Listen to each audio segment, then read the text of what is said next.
kulan wacan daawada meel walbo aad joogto waxaad kusoo dhawaataa janaal kale waaya filmis oo haddana kale kuusoo gudbiya muuqaalo la xiriira arrimaha bollywoodka. muuqaalkeena maanta waxaan kusoo qaadanaynaa xidigta ku cusub bollywoodka haddana aan kasoo jeedin qoys bollywoodka saameyn ku leh kana soo muuqata filimka Super 30 ee Munal Thakur. xidigtan ayaa kusoo caanbaxday filimka Love Sonia ee ku saabsanaa gabdho loo dhoofinayo in jirkooda laga ganacsado waa ay door muhiim ah ku lahayd. waan ku faraxsanahay in bollywoodka aan kusoo galo wejigaan waayo ma jiraan gabar jilaa ah oo filim ka ah udub dhaxaad. Priyanka Chopra waxay ku qaadatay 8 ilaa 9 sano inay fashionka noqoto. waan ku faraxsanahay dhab ahaan inaan filimkay koowaad aan ka helo door hogaamineed oo aan diiradda saaro xaaladda gabdhaha la dhoofinayo. Munal Thakur ayaa lagu ammaanay doorkeeda bandhiga xirfadnimo ee filimka Love Sonia.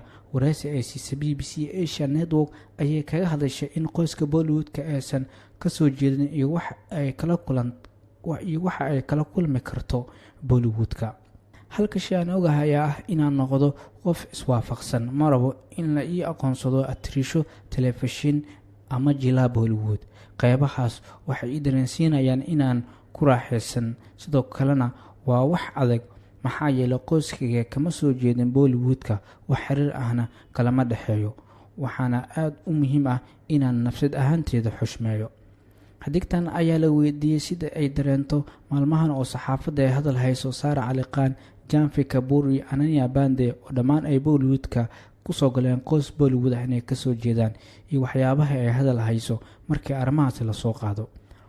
waxaan dareemaa inay u qalmeen Marwashiri Devi sidoo kale si adag ayay usoo halgantay inay Bollywoodka soo gasho. shaqadeeda adag ayay ku meel martay caruurteeda ayay tiri xidigta.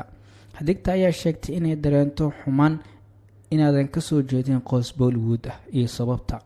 waxaan dareemaa xumaan sababtana waan kuu sheegaa. mararka qaar markaad kasoo degtid aeroboorka gaarigaaga ma haysatid darawalkaada kaas oo caruurta Bollywoodka ay haystaan sababo qoyskooda ah laakiin ani ima aqoonsano jilaa gabadhiisa ama kasoo jeeda qoys Bollywood ah.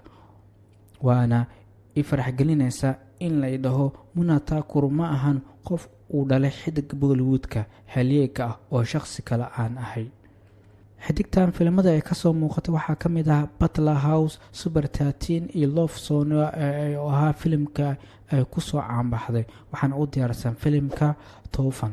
inta ayaanu kusoo xiraya warbixintan kaga hadlaynay xidigta Munal Thakur. haddaad ka heshana la wadaag asxaabtaada.